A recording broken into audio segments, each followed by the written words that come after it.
Béatrice et ses 4 enfants retrouvés morts dans leur appartement à Meaux en France. Qu'est-ce qui s'est passé? Nani nde abomi bango pona nini nyonso wana yango toko essayer ko répondre na émission na biso ya lelo. Mbote bandeko, mbote bisika nyonso bozwabi, et merci pour l'attention pe fidélité na bino, merci pour na abonnement na bino, merci pour na temps oyo bozwaka pona kolanda biso. Soki bino bozate biso pe tokozala te.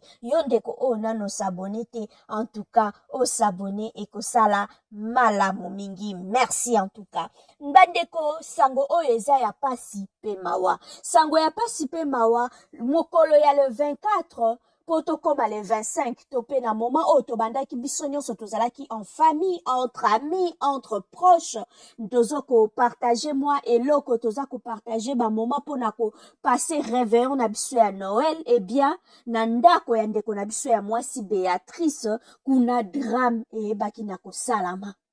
Ndeko Béatrice ina ndeko oyo ya mobali toza komona na bilili Noé baza bongo en couple, ça fait 14 ans. 14 ans de vie commune, et c'est seulement au mois d'octobre 2023 nde baebaki na koleka devant officier de l'état civil pour na ko célébrer mariage na bango, pour na ko officialiser relation na bango. Donc yango esalamaki kaka na mois d'octobre awa lobi awa 2023. Donc ça fait 14 ans qu'ils sont ensemble, pe nzamba eba na kopambola bango na 4 enfants. 4 enfants, oh bazalaki na 10 ans, 7 ans, 4 ans, et 9 mois. Ndeko na biso ya mwasi, na nuit ya le 24, poto koma le 25, ndeka kizalaka na ba ninga, na ba voisin, boyoka na ki boko passe réveillon bino nyonso ensemble, men ndeko na biso ya mwasi, aebaki na kosala signe moko te ya vie. Ba voisin bandeninga na ye oyo azalaka na bango bayebaki bakozala bango nyonso elongo, kasi ndeko ya mwasi abandai ko réagir te. Ti ekomi na tongo, voisine na ye amoni kaka silence eleki, réaction moko te, ndeko amonani te na réveillon, ni bana bamonani te, apesi pe position te, apesi pe sango te po s'excuser ke nakoya te, nazui empêchement, nakoya te, peut-être moi na sali fièvre, ou bien quelque chose comme ça, asali signe moko te de ya vie. Camarade na ye alobi na koma, na yeba, balali ndenge nini. Ndeko mwasi tango akomi, amoni makila na poignée ya porte. C'est à ce moment-là, ayebi na kobenga police que navie awa na ndako ya voisine nanga, parce que il fallait lobby to passer réveillon biso nyonso ensemble, mendeko amonani te a réagir te. Tango na ye na appartement na ye na moni ba makila na poignée ya porte ya ndako. Et police alobi na ye zela, pe police ayaki asali mosala na ye ndenge basalaka, bayebi na kokota na ndako epai wapi bakutaki 5 corps sans vie. Mais le papa n'était pas là. Le 5 corps au bango bakutaki, il y a maman qui est Béatrice qui avait 35 ans. Il y a les 2 fillettes, oh, il y a 4 ans, bango bakutaki bango avec ba trace et là qui sake babomi bango na mbeli. Bana omi bale ya basi. Donc il y a 10 ans na 7 ans. Mwana moko oya mobali ye bayako kuta ye noyé na kati ya mai.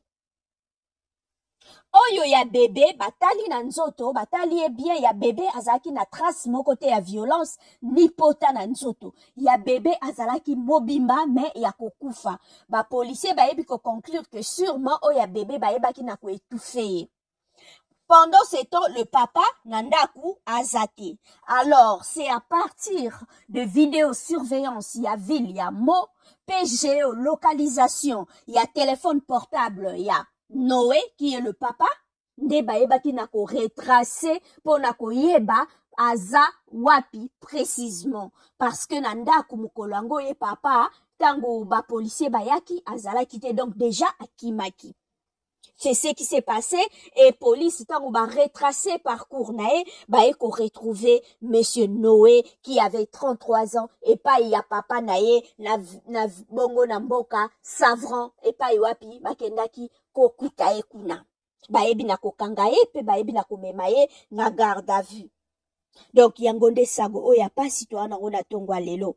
Ndeko momali oyo toza komona Noé asufraka na ba trouble dépressif. a frappé na ba trouble psychotique. Et il délire, asalaka ba hallucination, azalaka agité, ayokaka neti batu moko basufraka, neti bato bazalaka, azoyoka lokwa ba mingongo moko ezo téléguidé, ezo télécommandé ye, batu moko ba vivaka na anxiété moko boye, azo soupçonné neti akoko zala espionné neti bazo landa ye, donc asufraka na ba trouble wana nyonso. Et ce n'est pas la première fois parce qu'en 2017, il a été interné dans l'hôpital psychiatrique. Donc, kana esko eza na maboko ya l'État, bakoyeba na koita la dossier na ye, po bayeba, kopesa ye mbano oyo ebongi na ye par rapport ya ba acte oya yebi na ko commettre. Donc, ndeko Béatrice, elle avait 35 ans, bana na ye 4, ya liboso azaki na 10 ans, ya mibale 7 ans, bango mibale wana de bakutaki bango na bapota, pena mama na bango bapota ya bambeli na nzoto. Oyo ya 4 ans, bakutaki ye, noyé ye na mai. Oyo ya bébé nde akufi par étouffement. Donc, sango ya pasi, ça fait tellement mal. Nzambe abate la biso pa bomba biso, bisika nyonso bozali, botika malamu, abonnez-vous sur Opinion.